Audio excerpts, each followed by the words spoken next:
waiting for it to say live. I think, uh-oh, are we live? I'm not sure. I think we're live. Uh, I don't know if we're live or not live. We're having problems with the internet. My electricity, everything went down yesterday. Good morning, everybody. I'm going to just presume, because usually I get this little thing that says you are live coming. It literally pops up, but I didn't have that. So anyway, good morning, good morning, good morning. Yes, it's Saturday morning.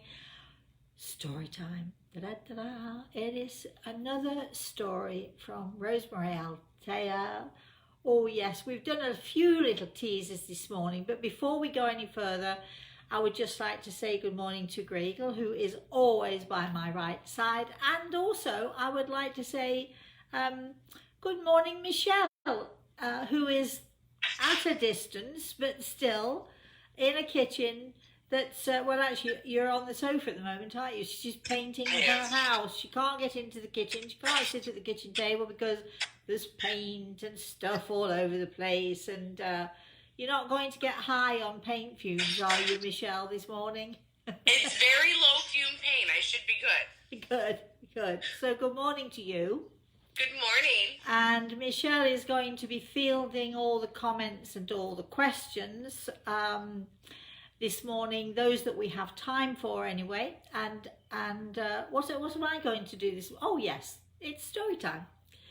All right, so where do we begin? As I tell my grandson, all good stories begin with once upon a time.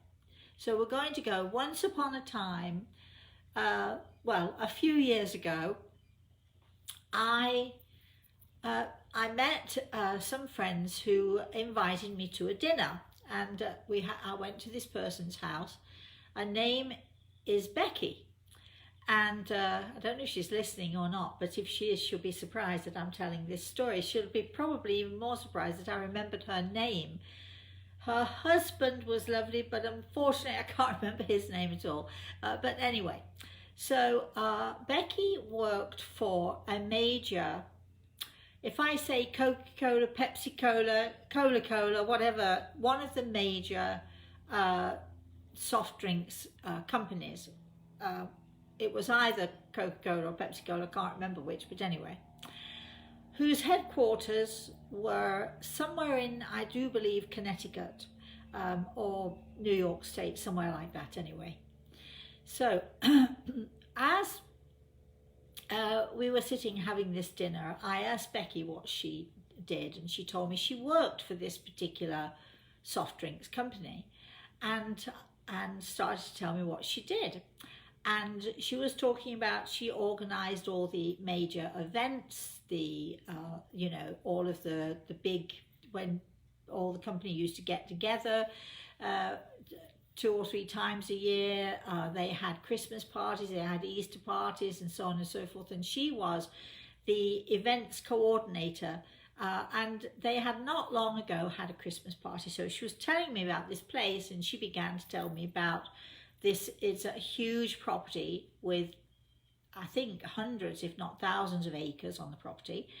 And standing right in the middle of this property is an enormous mansion, and at one time this mansion and all of the property belonged to a very prestigious family. The last remaining relative, the son of whatever, was very famous, written some books and so on, and I think he was a professor of some kind. And it was a big thing in all of the papers, and I think the New York Times did an article about him because he was very famous for the books that he'd written and so on. I can't remember his name, and it doesn't really matter to the story. But anyway, so she was telling me this, and then she said to me, you know, Rosemary, you might be really interested in this because everybody says that the mansion is haunted, and all of the staff know that it's haunted.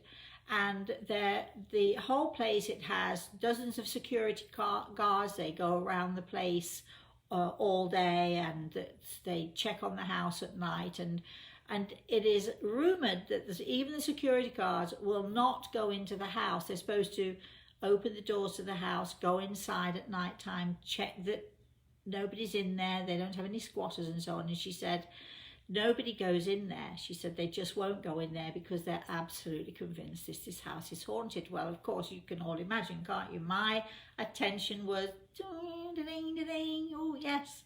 So I said to her, I said, is there any chance of me taking a look?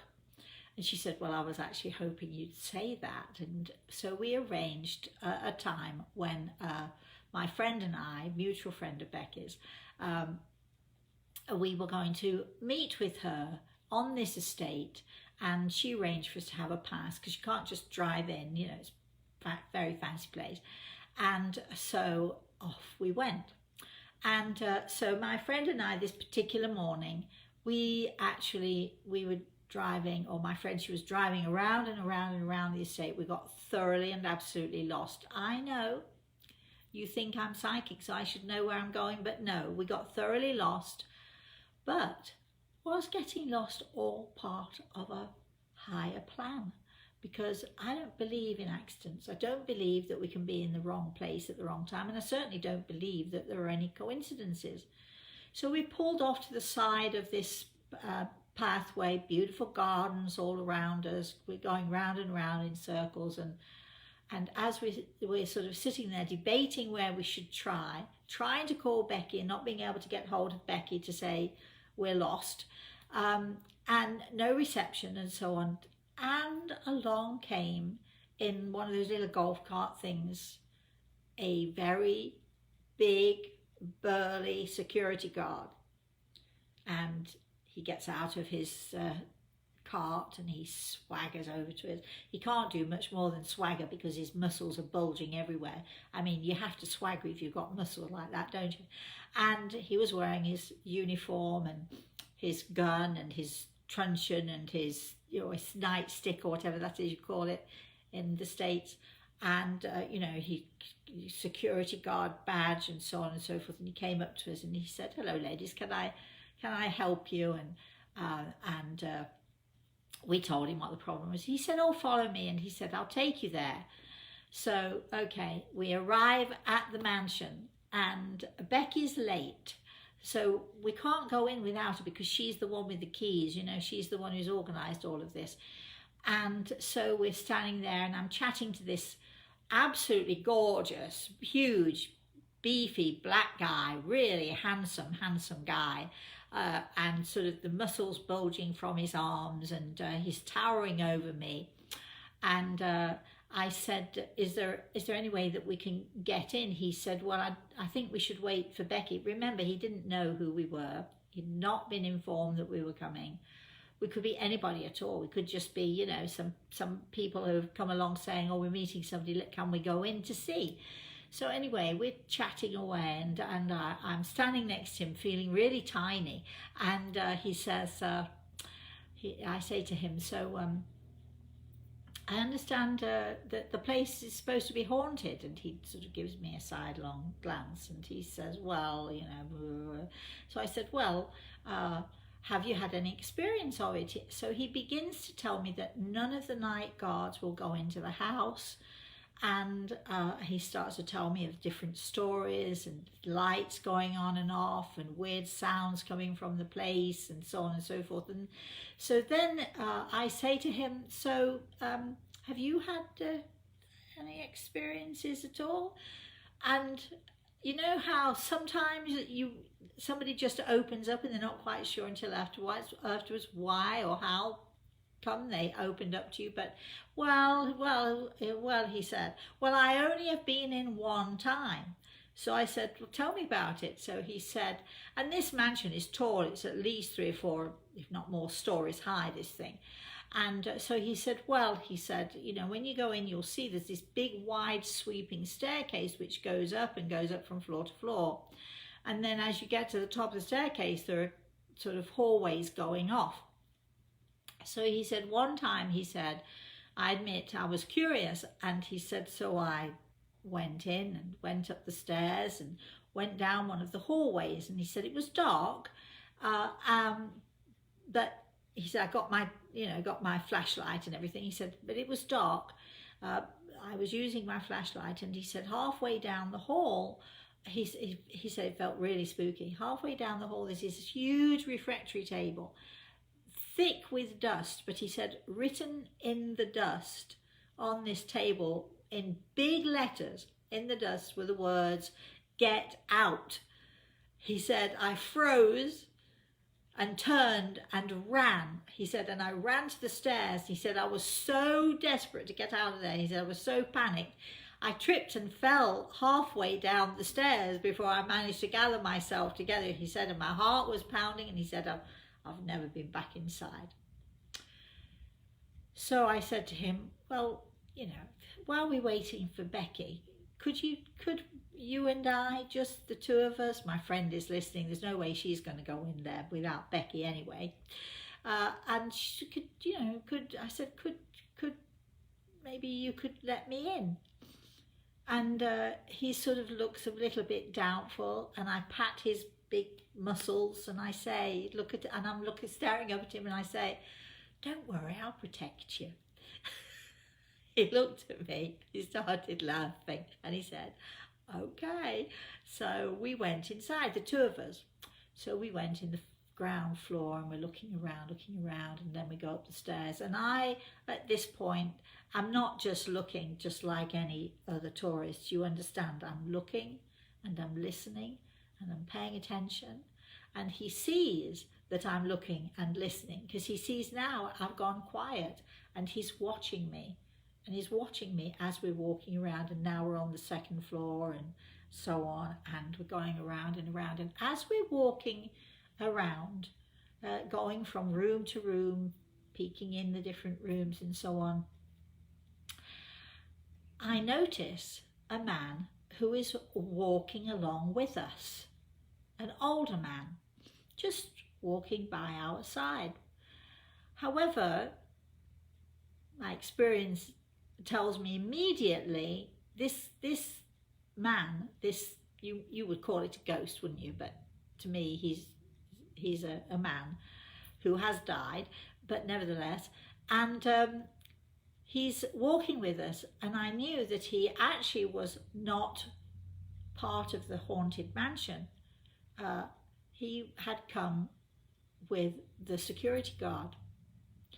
Let's call the security guard's name Mike. I can't remember it. I wish I could, but we're going to call him Mike just the same. So as we're walking around, I'm also, as well as listening and paying attention to anything that might be in this haunted mansion, because quite frankly, just because people say something is haunted doesn't mean it is. And remember, you've heard me say before, I am without a doubt the most skeptical person you'd ever wish to meet. So I've come with a whole dose of skepticism, because you're so often disappointed when people say it's haunted, and then you get in there and there's nothing to see or to feel or anything. So as well as I'm walking around, I'm also having a little conversation with Mike's friend, who I get the strongest feeling that he's Mike's dad. So at some point, Mike said to me, "Can I ask you, what are you doing? What are you looking for?" And I looked at him and I smiled. I said, "Well," I said, "I'm looking for ghosts." And his eyes went wide. He looked at me. He said, "What do you mean?" And so I explained, I'm a spiritual medium and healer, and I want to see for myself if this place is haunted. And he sort of steps back a bit, and he could see. And I pat his arm again, and I said, "Look, don't worry, you're with me. I'll protect you." And so he grinned, because, you know, he's much bigger than me. He's got his gun, he's got his nightstick, he's got all that stuff. And here is this, next to him, this tiny little English woman saying, "I'll protect you, it's okay."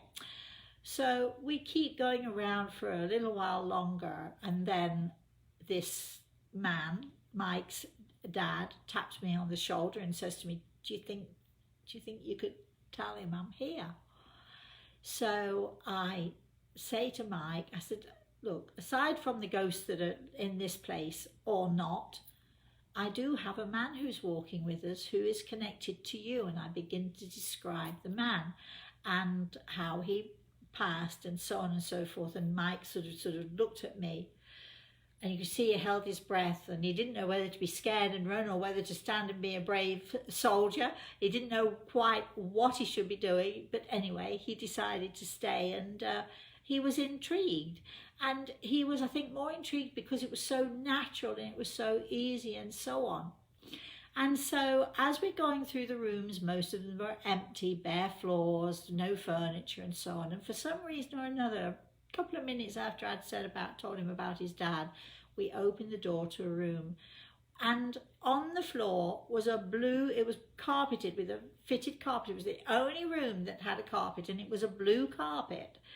So I opened the door and I looked inside and I said, why don't we sit for a minute, Mike? Why don't we sit and we'll have a chat, because this man wants to talk to you and he wants to tell you, that he's around you. And so I sat on the floor, and Mike stood by the door looking at me, not knowing whether to sit or not to do, hesitating for a while. I said, come on, it's okay. I promise it will be okay. Come and sit with me. And so for the next, I'm going to say at least a half an hour, Mike's dad told me how when Mike was a boy, he was beaten, he was abused, he was kept locked in a cupboard. Mike's dad was actually not really Mike's dad. Mike's dad was Mike's foster dad. But you couldn't have had a closer and a better relationship than the relationship was between the two of them, because the love that Mike had for this foster guy and the love that Mike's dad had for him was beyond father and son. It was so much closer. And so I was able to, through Mike's foster dad, tell Mike about his childhood, and he just sat and he listened to me, and this big guy, and he began to cry because of the emotion and because of the things that I knew about him. And we talked about why these things had happened to him, and Mike's dad was able to help him to deal with all of that situation, because Mike had never ever been able to deal with his awful childhood, being abused, being locked in dark cupboards not just for an hour or two, but sometimes for days on end, and being severely abused. It's a lot for anyone to deal with and to get over. So then, as we talked about this, then Mike's dad lightened things up a bit, and he said to me, so he just got married, and they're expecting a baby. So I look at Mike and I say, so I understand you just got married and your wife is having a baby? And his eyes got wide again. He said to me, how do you know that? How do you know that? And then Mike's dad laughed, and he said in my ear, he said, ask him about his wife's haircut then. It's as short can be. It used to be long all the way down his back, and now it's this short. She came home yesterday and she'd shorn it all off. So I look at Mike and I say to Mike, so then, I understand your wife had a pretty drastic haircut. At this point, Mike leapt off the ground and he ran to the door, and he stood there shaking like a leaf. Shaking. He said to me, you can't possibly know that. You can't possibly know that. She only did it yesterday. She came home. She didn't even tell me she was going to. How could you know this? And I soothed him and I said, come on, sit back down, because we've got more to say. And so Mike had this amazing and phenomenal experience, completely unexpected, totally out of the blue. Did I say earlier there are no coincidences? Did I say earlier that that everything is planned and the spirit world has a plan?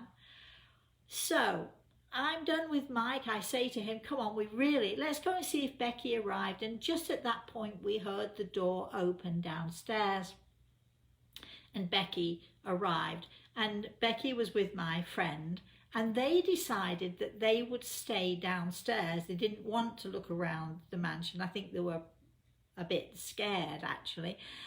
Wouldn't you be? So I went downstairs to them, and Becky said to me, she said, let me show you. Let me show you where because we have classes in here. We teach employees, first of all, we teach them computer skills, and we teach them, about sales, and we teach them all sorts of things. Let me show you my classroom. So we went into a room downstairs. And remember, there's this huge circular staircase we've come down, right? And so we go into the room where there's a whole bunch of chairs all set in classroom style, and an easel and a blackboard. Now, understand at this point, our bodyguard is only interested in guarding one person. And it's almost like chewing gum. I can barely pull him off. He's stuck to me because now he is my protector. So Becky and I sit down. The security guard, Mike, sits down right next to us. And so she's telling me about the final, the last of the relatives who owned this place, and how he had died fairly recently. And as she's talking to me, I'm looking around, but I'm also looking at this big easel with this sort of board on it. And as I'm looking at the board, I suddenly see a face appear through the board. I know I'm weird, and I get it. I know this is hard to believe. Anyway, as I'm watching further, this face is really not coming through the board, but I see this man literally materializing little bit by little bit. And I describe him, and he's, as Becky's talking about this man who just died, and talking about the tragedy of the family,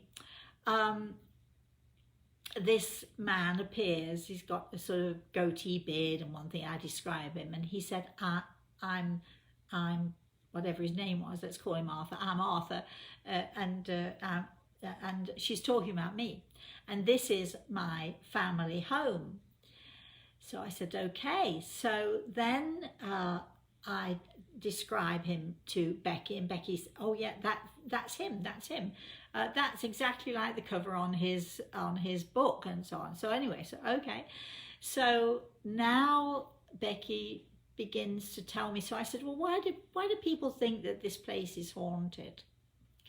So she begins to tell me the story, but at some point Arthur continues with the story. His sister, many years, something like 30 or 40 years before, had fallen in love, got married to a fantastic guy, and they'd gone off on their honeymoon. And during the course of the honeymoon, their family had to get in touch with them very quickly to say that the marriage for some reason had to be annulled because they were some sort of interconnected families, and it wasn't allowed in those days for whether it was cousins or whatever it was to marry cousins, and so on and so forth. And so the marriage had to be dissolved, and this poor young woman who was so in love with her husband, who now they had been completely wrenched apart, could not face the humiliation. She could not face a life without her husband, and she committed suicide. Now, her suicide took place way away from this mansion. But remember, this had been her family home. And so the story went, and Arthur was telling me this too, remember, so it's coming actually from a place where he should know. The young woman came home. She came home because this was her place of safety. This was the place where she'd grown up. This was the place where she was loved. This was the place where she had loving parents and a loving brother. This was her safety net, and she came home. She absolutely refused to go forward. She absolutely refused to take her place with her loved ones in the spirit world.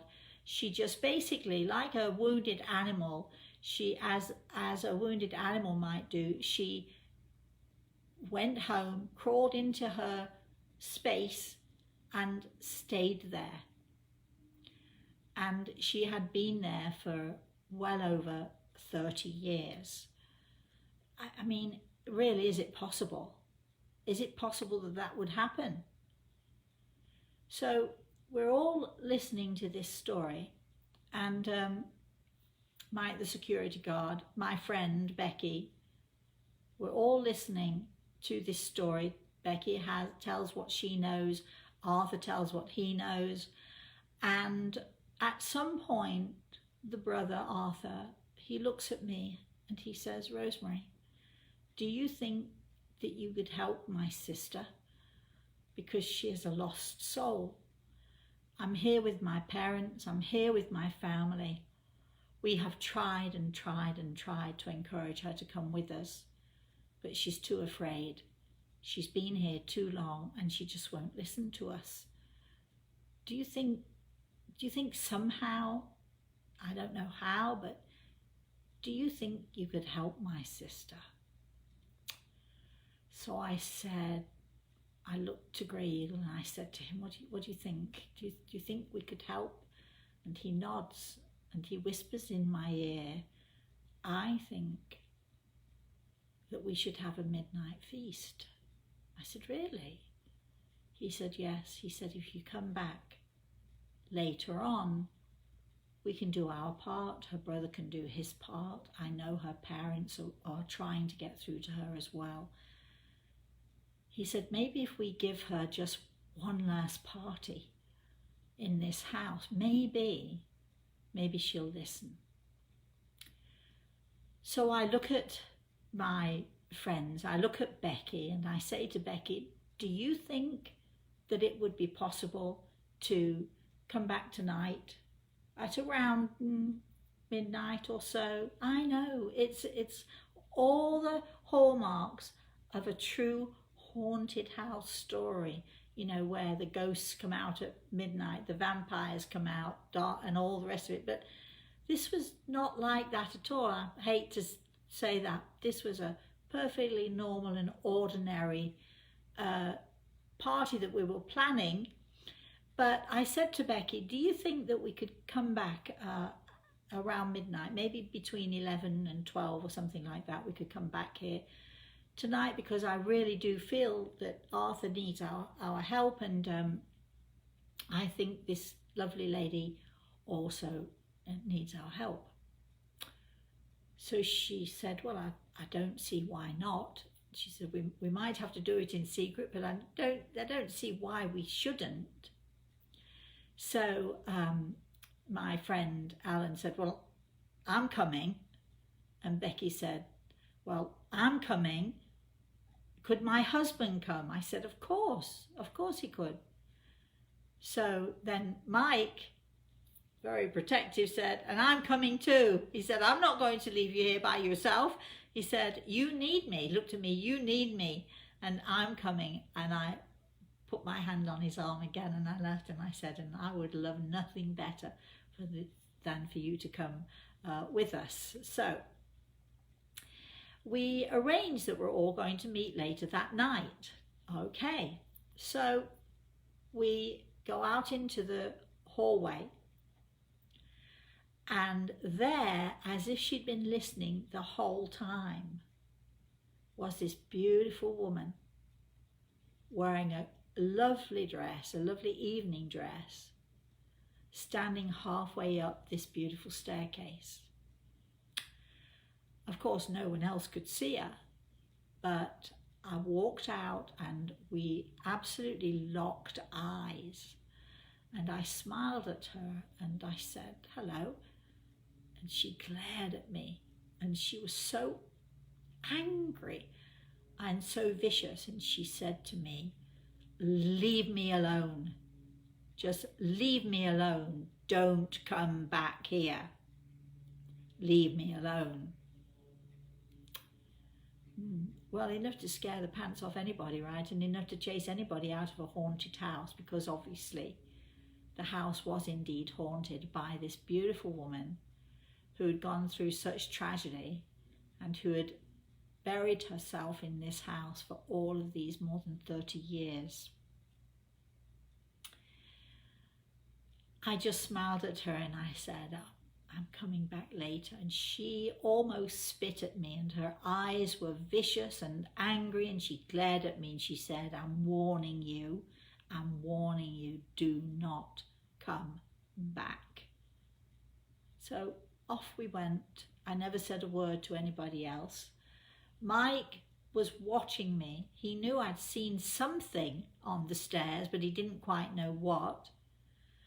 And we walked out into the bright sunshine, and we all hugged and arranged to meet later that night. As I was walking back to the car with my friend, Mike came and gave me a huge hug, lifted me off my feet. He said, Rosemary, do you think I could say something to you? I said, you can tell me anything you like. He said, I don't tell anybody else, but he said, through the years, since I've been an adult, he said, I've been to therapist upon therapist upon therapist. I've been to therapy groups. I've been to all sorts of different sessions. He said, nobody has been able to take the nightmares away. Nobody has been able to help. I had a loving foster father. He was the most amazing person, but he could not help, because the terror of all that happened to me just keeps coming and flooding back again and again and again. He said, this is the very first time that I've been able to talk about it. He said, and you have done for me what all the therapists and all the counsellors, you've done for me what no one else could ever have done. And I can't thank you enough. So, that was part one. Later on that day, my friends and I decided, all right, I think she might need a party. Our brother asked if we could have a party. So what we're going to do is we're going to take some wine and we're going to take some crackers and cheese and fruit and different things. We're going to have our own little party. And she said, and I said to them, well, my friend said, well, are you sure this is the right thing to do? And she really didn't want to go back. Becky said, yeah, are you sure this is the right thing to do? And I said, I've never been more certain of anything in my life. I would like to go back. Becky, you could just let me in and I'll go in by myself, but I need to help this lady. So we all agreed that we were going to meet back that night between 11 and 12 midnight to see what we could do. I wonder what happens next. We did go back. We did have a party. But what happened in between times? You'll have to find out. Join me next week for part 2 of our Haunted Mansion story. All right, Michelle, did you like that story? I did. I want to hear the rest of it now. You left me on a cliffhanger. It's not fair. Well, the next part is sort of way spookier. So only join me next week if you're don't join me if you're faint of heart. I will always tell it nicely. I won't scare. It's not really scary, but it is definitely spooky. Do we hear music? Do we hear people dancing? Do we hear skirts swishing? What do we hear? What is going on in this haunted mansion late at night, midnight? And was it just as it is in the movies? Was there actually, honestly, really, was there a full moon? You have to find out next week. All right, let's, I know that we've got 1 or 2 people commenting. I know that people are here listening. So would you like to, do your part now? All right. Dean is being sneaky. He says, Michelle, you can read it in Rosemary's book. Stop. Yes, but it's not nearly the same as me telling it, Dean. It is true, this story, as many of my stories are written in my books. And yes, of course it's true. But when I tell it, Dean, come on, when I tell the story, I put way more life into it. And also, when you're writing a book, you can't tell all of the little details because, otherwise the book would be this big and this thick. So you're getting to hear details that actually aren't in the book. So anyway, join me. Thanks, Dean. And thank you for promoting my books. Sneaky thing. Pardon? I said he's a sneaky thing. I know, I love him to pieces. But, thank you for promoting my books. I do believe the story's in The Eagle and the Rose. But why don't you wait till next week and then rush out and buy the book? Because there are lots of other good stories in that book too. And as there are in all of my books. Somebody said to me yesterday or the day before yesterday, are you going to tell these stories? What are you going to do? What? Every Saturday? I said, I hope to do it most Saturdays anyway, except high days and holidays. She said, well, do you know that means 52 stories in a year? And I said, how many stories do you think I have? Hundreds and hundreds of stories. And some of them are about healing. Some of them are about, what happens when someone comes through from the spirit world. There are all sorts of stories to be told. The story of the little girl and the tiger. In England, there are no tigers in England, are there? Oh, maybe so. Anyway, all right, so questions, comment. I can see people are, all this stuff is coming in. I actually can't see what's written there. Thank goodness for Michelle or somebody else reading that stuff for me. So let's get going, shall we? Michelle that sent us the stuff with her consultation said she was so happy to send it to you and that she hoped you enjoyed reading it. And then she's going to have to watch back later because her feed is cutting in and out. What I would love, Michelle, I think my Michelle is emailing you to ask if we have permission to share the story. And there are so many stories. Thank you so much. And for anybody out there listening who has had a consultation with me, please write to me and remind me of the consult, remind me of the details. Thank you so much for Michelle for writing that. And I just was so overjoyed, and it really, it really makes me smile. And I'm so glad that the two of you are together and happy and so on. And thank you for that. And if we have your permission, I'd love to share that, because that's a good story, don't you think? It's a really good story. Oh, I'm talking about stories that nobody else knows anything about. So, yes, keep going. You have lots of love being shown to you today. We've got lots of hi, Rosemary's, that you look wonderful. Thank you. That it's so good to see you. We do have a question. Go ahead. It's not story related, but I'm going to ask it anyway. Go ahead. Pat would like to know if you know when this whole coronavirus will be over. Oh, no, not again. I do, Pat, understand why people are nervous, why people are worried. All I can say is it's not going to last nearly as long as some people are predicting. It's going to be 1 minute, it's going to be, will continue. The next thing we know, it'll be fine, and it will just disappear. So just hold on, everyone. The end is coming.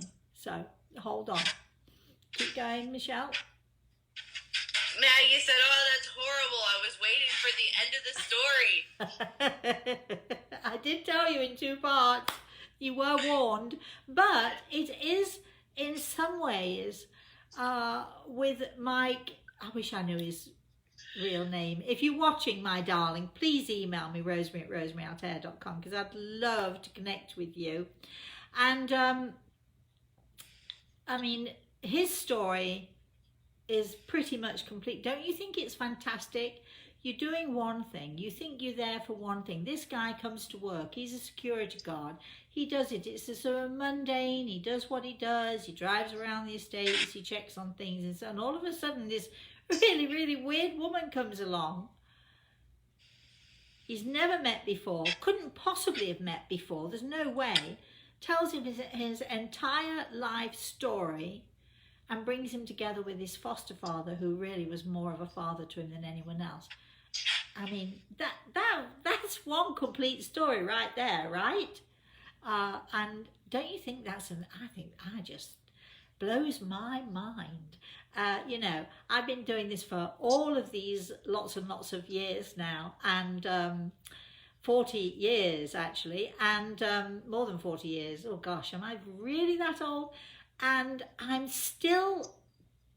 seen so many things, I've experienced so many things, I'm still blown away, and I still get excited when the spirit world comes to talk to us, and when they you know, it's amazing. This whole thing is just, wow. I don't think I could possibly do it if I weren't so blown away every day. Keep going, Michelle. So, I believe her name is Tusha. Okay. Good morning, Trisha. We're not sure if we're pronouncing your name correctly, but we're trying. Yeah. And she has emailed me, and she requested a consultation, but the next available date we have is the middle of June now, because we're booking up. She wants to know if there's anything that you can do to get her a consultation in 2 weeks. We try. If we have a cancellation, we can certainly just email rosemary@rosemaryoutair.com. Michelle, you remember, right? And if we have a cancellation, my love, we'll try our best to fit you in. But we do try to put people in the order that the requests come in. It's after all, it's only fair. If any of you out there want a consultation, please email me, rosemary@rosemaryoutair.com. Put in the subject line consultation, and then Michelle can sort it out and get you going, you know, sort of fairly quickly. If you feel the consultation is really, really urgent and it can't wait, you might want to put a little blurb about why it can't wait, because there are times, and if it's meant to be, I'm a great believer, if it's meant to be, it will be. So, you know, if you just can sort of, don't give us the whole story, don't give us all the details, but if you could explain why you might think it's urgent, we'll take that into consideration. I'll bring it to your attention. Yeah. Okay, next question or comment. The next one is, Roxana wants to know, how could you not get scared? I was so impressed that you can deal with all these and not get spooked to run away. Well, here's the thing. It's a good question, Roxanne, actually. And don't think for 1 minute that I haven't been scared or spooked. And as you'll find in the coming weeks, I'll tell you 1 or 2 stories in which I have been petrified. But in situations like this, when you have, it's not just a question of having sympathy. When you have empathy with someone, for instance, that the brother was explaining how this poor young woman had been trapped for more than 30 years because of her own fear and her own desperation. She was too afraid to, you know, it's like if you keep an animal in its cage for too long, it won't come out. It'd be too afraid to come out. There are, you know, people who've been abused and kept locked in cages, and you open the door and you reach in and say, come on, you're free. They don't know what to do with that. And when you realize that that is what this is about, and seeing this lady on the stairs spitting vitriol at me quite clearly, my heart melts. I have to do something. I can't allow my worries, my fears to interfere with helping someone else in that situation. So it's not a question of even being afraid. Even it's a question of reaching out a hand. Come on, I'll help you. Just take my hand and I'll help you. So, you know, that's how I deal with it. But please don't be under the misapprehension that I'm never scared, because of course, you know, there are some I could go on now and tell you another story that I've just reminded me about. Michelle, write this down. The very first time I met pure evil. I shall tell you that story. Most of you won't want to hear it because it's really scary, but it will also help you when you hear that story. It'll give you the strength to deal with it, and I'll show you how you can deal with situations that can literally freeze you in fear. Anyway, moving on. You have a very, very special guest on today. I do. You do. Who would that be? It says, "Hi, Mosey, I'm watching and I love you." Oh, I love you too, my darling boy. Oh, lovely. I did say to for all of you thinking, is this a boyfriend? No, this is my grandson, my darling boy, Reese Astle, who is my beautiful boy. And I said to him yesterday, we're doing story time. If you want to join in, you can. So, hearts and kisses to you. And did you eat your pancakes this morning yet? And how many did you have? Was it 1 or 2? Moving on, Michelle. All right, the next one is from Roxana again. It says, "Do you believe you can get to be a medium, or is it just something that you're born with?" Not talking about gaining more intuition, but about getting to be a medium. Yeah.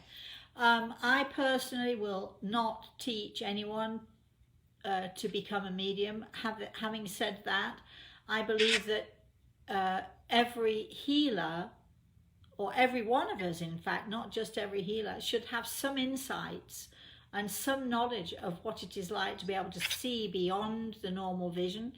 And I believe that every medium should have insight into what it's like to give healing and what it's like to reach out. I liken it to it's the same thing that if you have, for instance, a pianist who is what do they call it, a savant. You have someone who can sit at the piano and just sit down and play with no lessons, with nothing. And we have these, you know, these savants that, you know, when they're 3 years old. I don't remember whether it was Mozart or somebody's going to tell me in a minute. Whoever, there are 2 or 3 very famous musicians who can just sit down and just play. It's a natural talent. Nobody teaches them, they just do it. And then you have those people who have to have lessons and have to learn and so on. Now, the ones who need lessons and have to learn they're good. And sometimes they're great. However, they will never be as good or as great as that savant who sits down and plays as they should play, naturally and instinctively. And it's the same with mediums. I am a natural medium. I didn't, you know, nobody said this is what you do. Nobody, you know, told me what to do. And it's something that I've been doing since I was a small child. And talk about scary moments.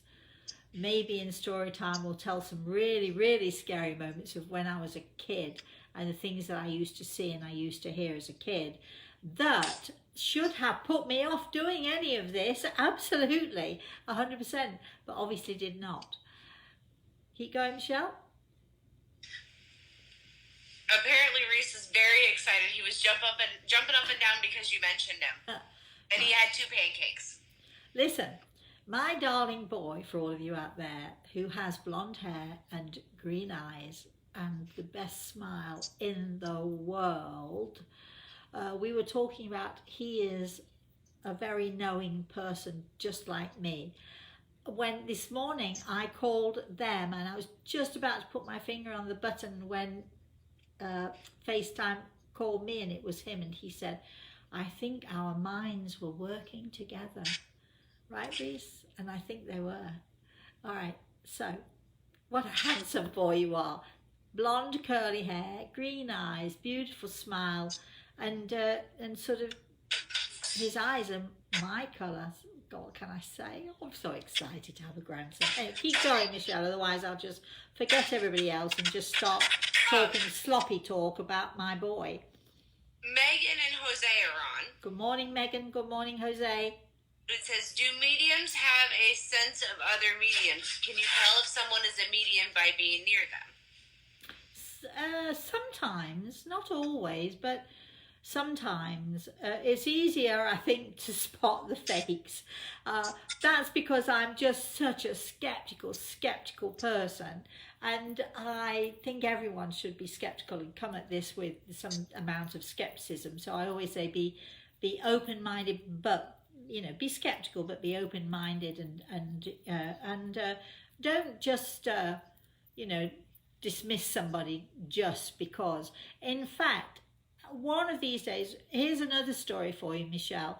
I'm going to tell the story at some point in the next few weeks about the old lady in the spiritualist church who was a little bit cross-eyed. That's all I'm saying, because that will remind me what the story is about, and you might all find that story a real giggle, except there's a moment where it's not so funny after all. Anyway, go ahead, Michelle. Keep going. We are loaded on the calendar for stories for the next 6 weeks. Well, as my friend, every time you tell me one, I fill it into the next spot. As my friend Chris pointed out, we've got 52 to go to get to the end of the year. So 52, we've still got a ways to go. We have plenty of time. Yeah. Any other questions or comments? I can see them popping up all the time. There is another one, and it's from Roxanne, and it says, so there really is evil, as evil impersonated, because I've heard also that evil exists as you believe it does. And if you do not believe it, well, then it doesn't. So I'm confused. That's a story for another day. So, keep going. There is a question as to whether or not you're writing a new book. I'm actually working on some children's stories. Reese, The Lonely Mouse is one. What's another one? It's a story about the land of Jello. These stories are once upon a time stories, because I do believe that every good story begins once upon a time. So it's Once Upon a Lonely Mouse, Once Upon a Land of Jello, Once Upon Two Kitty Cats, and on and on. So I'm working on those books with my friend Kay in England, because she is a phenomenal illustrator. So we're working a little bit on those right now. But I'm also, that's just their kids' stories. And they are not necessarily inspirational. They're just fun stories. And Reese, I have to read them to Reese, and Reese has to approve them, don't you, darling? You have to say if they're any good or not.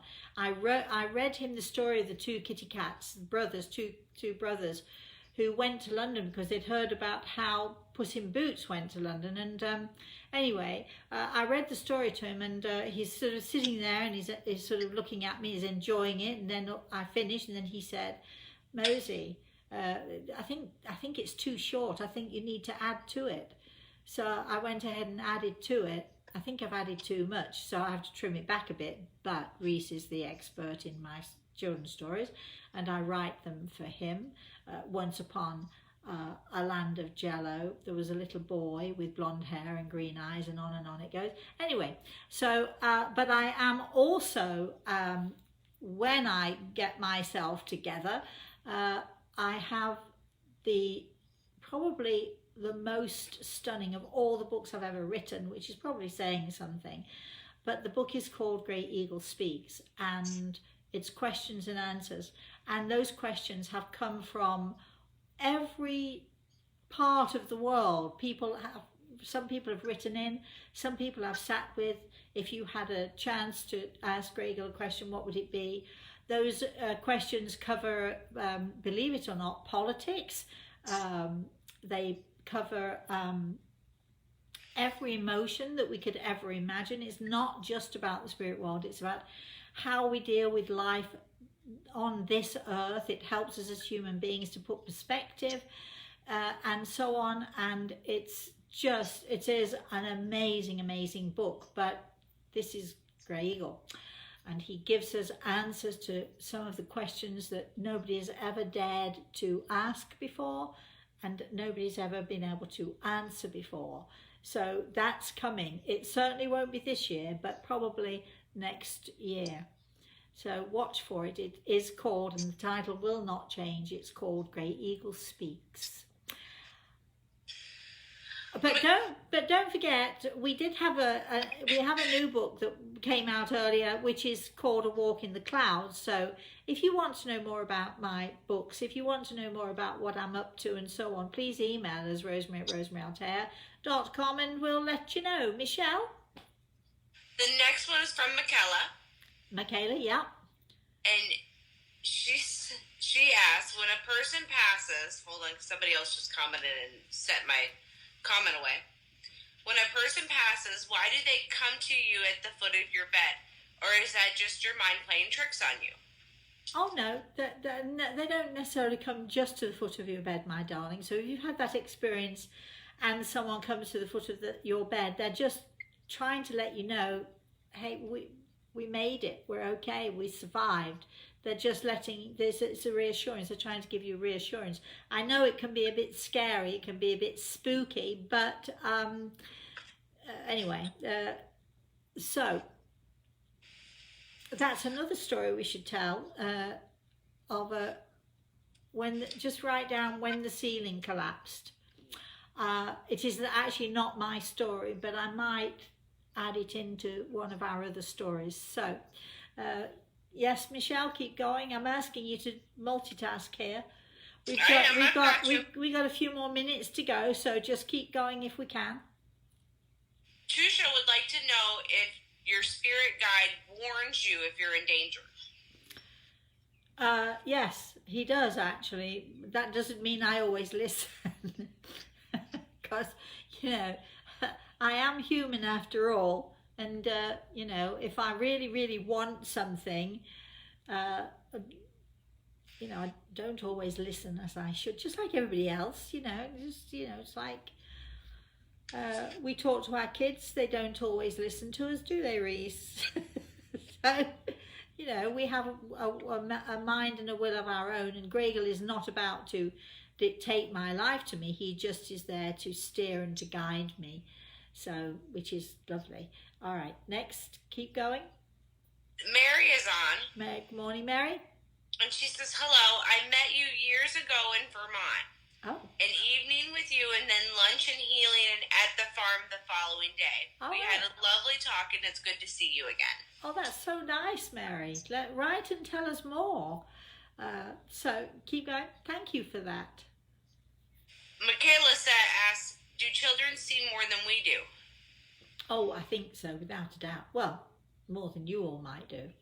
I'm not sure about if they see more than I do, but yes, I think children are far, far more sensitive and far more aware. Yes.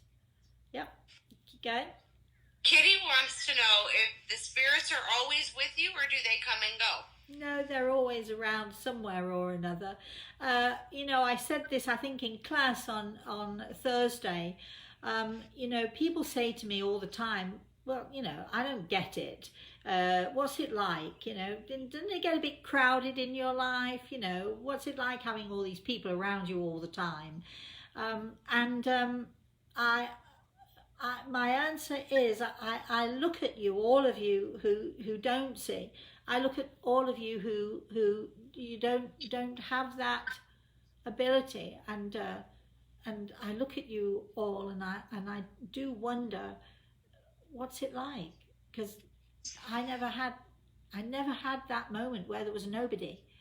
And I look at you and I think, what's it like? I wonder what it's like. Don't you feel lonely? Don't you ever get afraid? Don't you feel scared? Because I know that if I didn't have this, I'd be so, well, I can't imagine what I'd be. I suppose it's a question of what you never had, you never miss.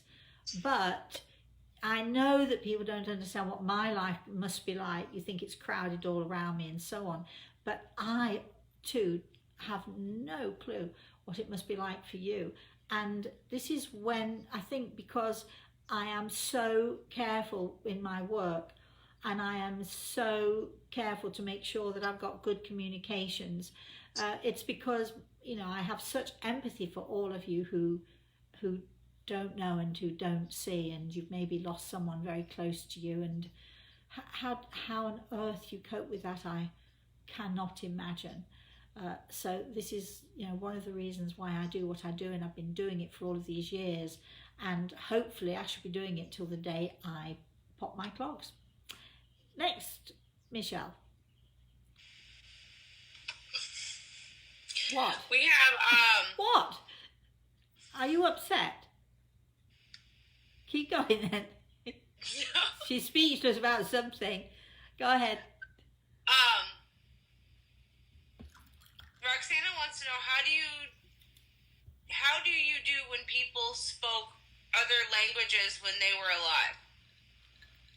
Oh, I don't even have to worry about that. I did have a lovely guy who was Japanese, and he spoke broken English, so we were able to figure it out between us. He came for a consultation. He came with his Australian friend who was supposed to interpret for him, but his idea of interpretation was just shouting at him what I'd just said already. You know how that goes, right? And his family were all Japanese, and none of them spoke English, but luckily we do have interpreters in the spirit world, and I was able to understand exactly what they were saying, as I had an interpreter to help me out. So it works wonderfully. Next question, Michelle. I'm paying attention to the time. Michaela asks, this is a question that's hard for me to ask, but I have a nephew who committed suicide. Do the ones that take their own lives, are they stuck in limbo, or are they still troubled even on the other side? Michaela, this is what I'm going to suggest you do. You need to go back, and maybe the Thursday shows are maybe what you need to look at. And I know that we have done shows on suicide and what happens when somebody takes their own life. You might also want to read my first book, The Eagle and the Rose, because there's a story in there about a young man who took his own life. I promise you, I know the church says, they often won't bury them in, consecrated ground. People tell you that they're in limbo, that, and that they've committed a mortal sin and all the rest of it. And it is hogwash. Do you hear me? It is hogwash. This is the church's take, not everybody, but this is a lot of the time is the church's take. And, churches, years and years and years ago, the church was there. They were the leaders of the community, and they said things to us in order to keep us in line, in order to make sure that we did what they wanted, in order to make sure that they didn't lose their parishioners and therefore didn't lose their authority. But whatever you've heard as in somebody's out there in limbo and all the rest of it, it is absolute hogwash. When someone takes their own life, it is because they are in deep distress. Do you really think that there is a God out there who's going to turn them away? Because the God that I know is a loving God, and the God that I know is a God with open arms for anyone, no matter what they have done. If you go to the light, it's your choice, And if you go there, you will be welcomed with open arms by your loved ones, by your family, by your friends, and so on. And if you want to know more about that, again, I'm going to suggest read The Eagle and the Rose. If you don't know where to get it, email us, and we have copies here. We can send you a copy, or just go to somewhere, Amazon, or go to the bookstore or whatever, and find it there. But if you email us and you want us to send you a copy, I can't remember now how much they are, but they're not, we get paid. Like $17.50, I think, with shipping. Sorry? I think it's $17.50 with shipping. But that's the hard copy, not the paperback. I think it's a paperback. But anyway, okay. Anyway, and if you want to get it through us, of course, I shall sign it for you as well. Next question, if we have time, we have a couple more minutes. How are you doing, Michelle? I'm good. Okay. Getting a little antsy. I get antsy if I sit too long. I missed a question. I was actually going back to look at it because another one popped up and I read that one. Yeah, we're having lots of people. We're glitching out. I think it's because of all the weather. Yeah, we've got storms here in Florida, so if we miss you, it's not a deliberate thing at all. It's just that, the thing keeps flickering and we can't always see what we're doing. You got anything yet, Michelle? Federica is on. Morning, Federica. And she says, "Hi, I'm writing to you here from Italian. And I look at you often. I always hear your stories. And I also hope to have an angel with me always." Definitely. Absolutely. Thank you for letting us know, Frederica. And I know that your angels are absolutely with you. If for any reason, while you're just checking one or two more, Michelle, if for any reason we do not get to your question today, if you'd like to email us, rosemary@rosemaryataltea.com, and we can certainly answer the question in one of our shows. Even if it's not story time, we do a Wednesday afternoon Healing Hands Around the World. That is 1:30 p.m. Eastern Standard Time. We also have our Thursday morning YouTube show. The healing show is on our healing page, on our Facebook healing page.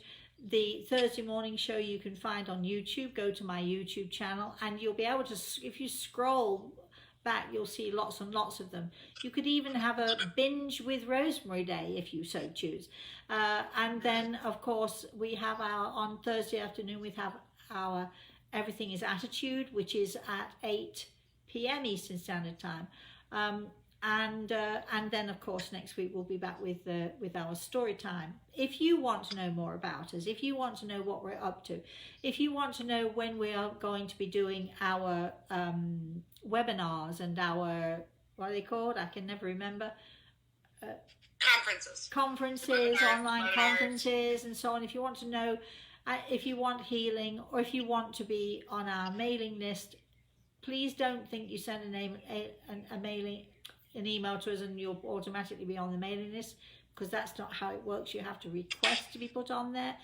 But whatever you need to know about, whether it's consultations, books, healing, whatever, meditations, our first meditation, A Journey Towards Healing, you can find it on Amazon or iTunes or all of those places. Again, it's called A Journey Towards Healing. And that came out a couple of weeks ago, and we have 4 more. We're going to have another one out, I think next week, is it? Next week. So you can just go to Amazon or iTunes to find that. But if you're having a struggle, or if you just want to tell us your story, please again email us, rosemary@rosemary.com. Please, if you can, try to put your question or your query in the subject line.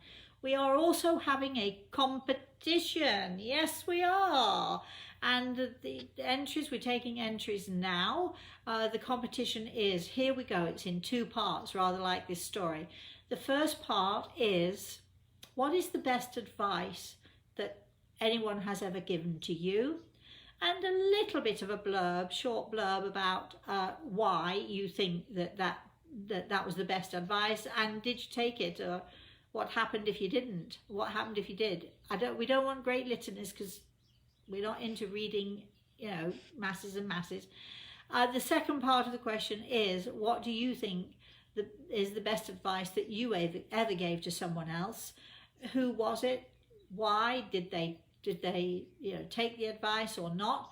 I will be the judge. We're going to have lots of prizes. We're going to be having a couple of books. We're going to have the meditation, the guided meditation CDs that are going out. We're going to, who knows what's going to be in the prizes. Unfortunately, only people in the USA are eligible for the prizes, because what with the customs and taxes and so on, it's really hard for us to send out of the country unless you say, look, here's the money and I'll pay for all of that stuff. But anyway, it just gets to be too complicated. However, you must, in order to join this competition and be part of this competition, you must subscribe to YouTube, my YouTube channel. So subscribe, it costs you nothing to do it, and you won't get notifications all the time, I promise you. You can send in as many entries as you like. All entries must be in by the 18th or something of May. My birthday's on the 19th, so this is my way of giving out gifts here, there and everywhere. We're going to have a few winners.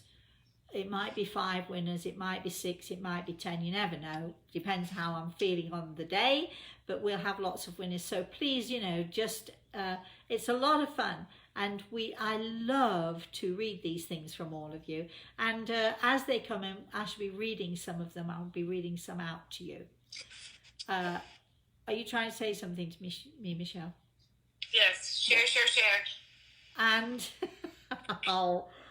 I always forget to do this, but it's so important. If you have enjoyed the show, if you enjoy listening, if you have lots of friends out there, you have your own Facebook pages, would you do something please for me? Would you share? As soon as you've finished, or even while you're listening, just click that share button and share it with as many people as you possibly can. Because this is the way that we spread the word, and this is the way we get the word out there. You have to have friends who would love to hear today's story. You have to have friends who are interested as you are. So please share. Do we have another question, Michelle? Anything else going on? So if you did not get your question answered today, you can email it in to us, rosemary@rosemaryaltair.com, and we will do our best to then, in one of our shows, and we can't tell you which one yet, but we certainly will do our best to not only talk about let your question be heard, but I will do my best to answer it.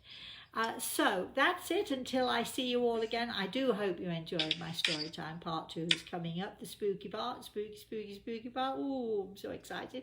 That's coming up next Saturday at 11 a.m. Eastern Standard Time. In the meantime, join us on Wednesday at 1:30. All of these are Eastern Standard Time, 1:30 p.m. Join me Thursday morning, 11 a.m. Join me, Thursday afternoon, Thursday evening at 8 p.m. for Everything is Attitude. And again, hopefully, we shall see you all again next week, story time. I don't know if Reese is still watching. He's probably gone really, he's probably had enough and he's tired. But if you are still watching, my darling, I'm going to call you in a minute or two. I do love you so.